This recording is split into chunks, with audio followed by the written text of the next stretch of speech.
Regardless of the time you're watching this, we're glad you're here, right?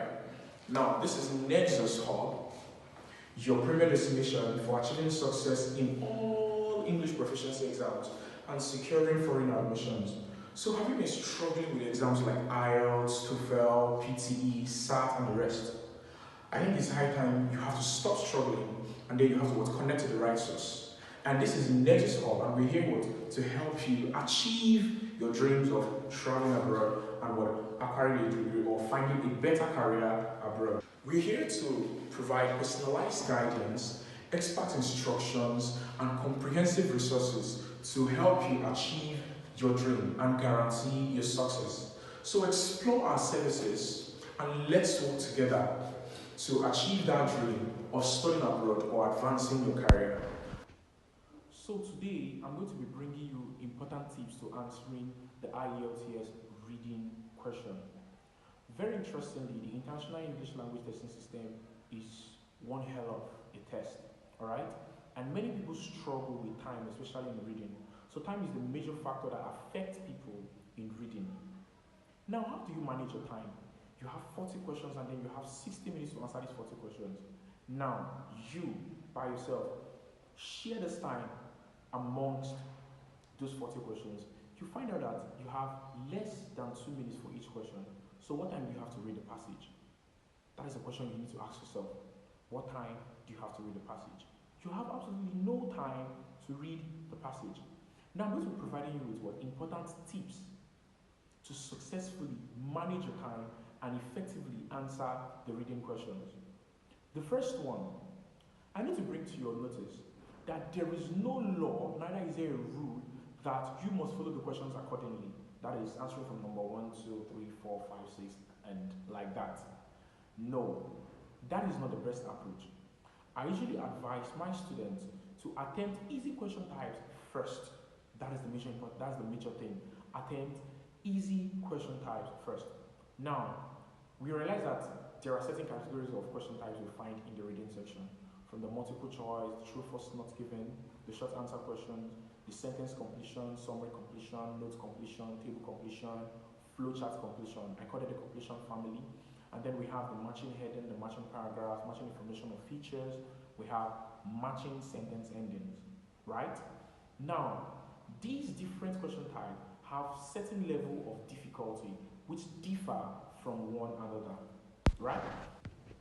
It's better to answer those easy question types first, regardless of their position in, the passage, all right? Now, you have 40 questions, and randomly they share these different question types, although you're not going to find everything, just some selected question types.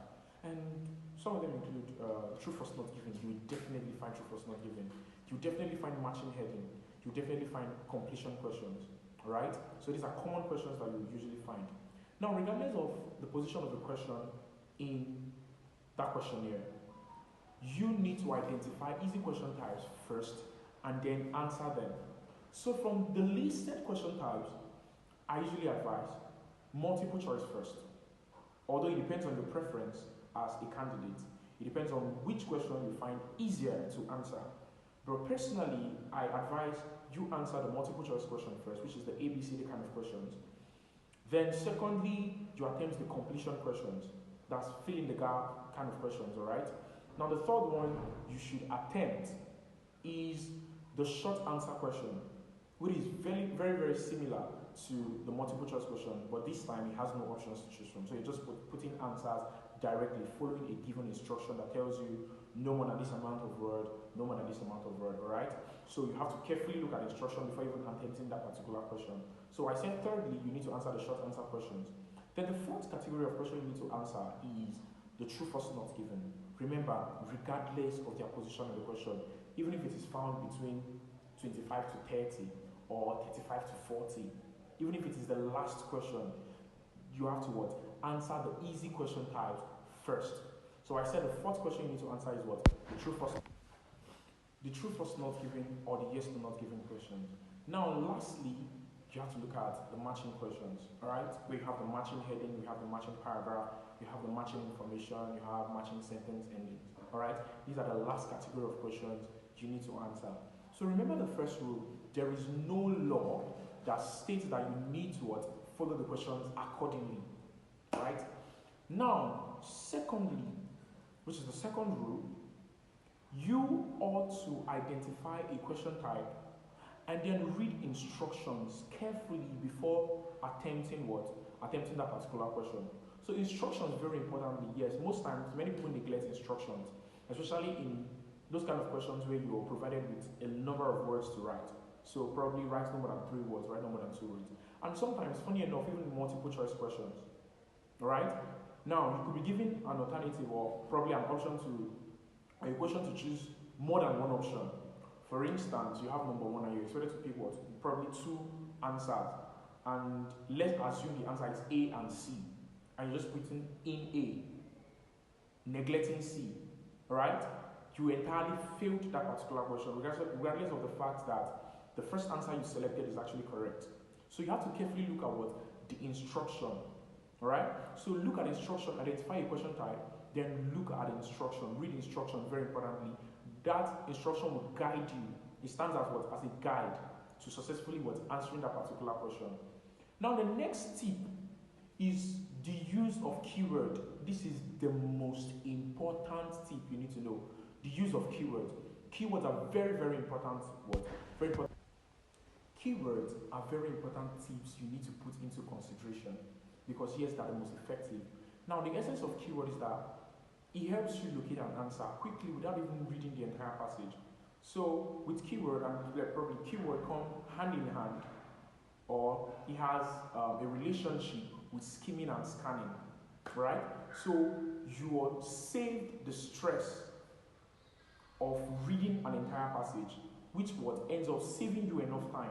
And you find out that in 40-45 minutes, you're done with an entire reading question. How? That is sounding like a mission impossible to you, right? No, it is not. So the keyword, if you know how to effectively use it, will save you the stress of reading an entire passage. Alright? So with keywords, you get keywords from the question. The question, not the options this time. The question, identify keywords. You should have probably more than 2 keywords. The more keywords you have, the higher the tendency of finding an answer. Now, this is what keyword does. Keyword is like someone leading a blind man, or someone leading someone who doesn't know the route, or doesn't know the road to a place. Now, it takes you by the hand and brings you to the location that you're definitely going to get your answer. So that is what keyword does. It brings you to the location of your answer. Now, keyword does not guarantee an answer. So what keyword does is bring you to the location of that answer, and then you easily find your answer. So rather than beating around bushes and the whole thing. Do you understand? So that is the essence of keyword. So it brings you to the location of your answer. Now, from the selected keyword in your question, which I advise you have more than 2. So 3-4 keywords are fine. Now, from that 3-4 keywords, there is a particular word I call the focus word.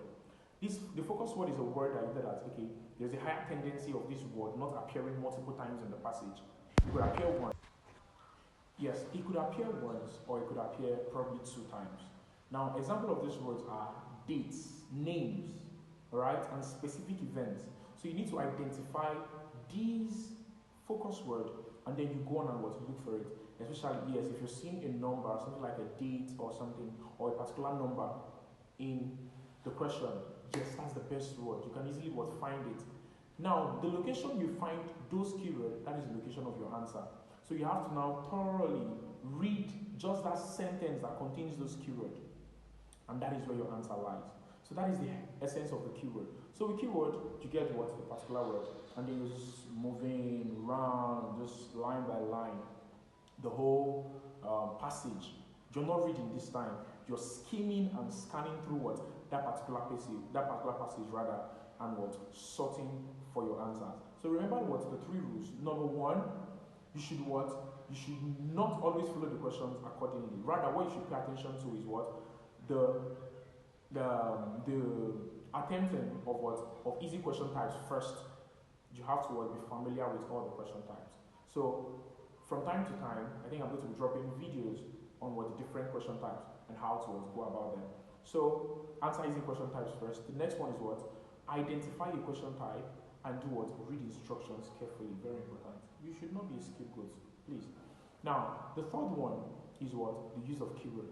They save you the stress of what? Reading an entire passage. So I believe this information is helpful. So you should apply these tips, and please do not forget to like, to share, and to follow, and also what? Subscribe, please. Now, from time to time, we're going to be getting more videos, more resources, and more content like this.